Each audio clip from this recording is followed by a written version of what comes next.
Hey guys, here's another one of my new locks.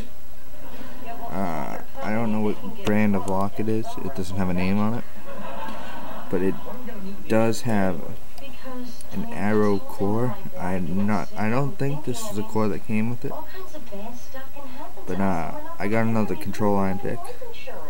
Didn't mean to. I was trying to open it, but ended up with this. So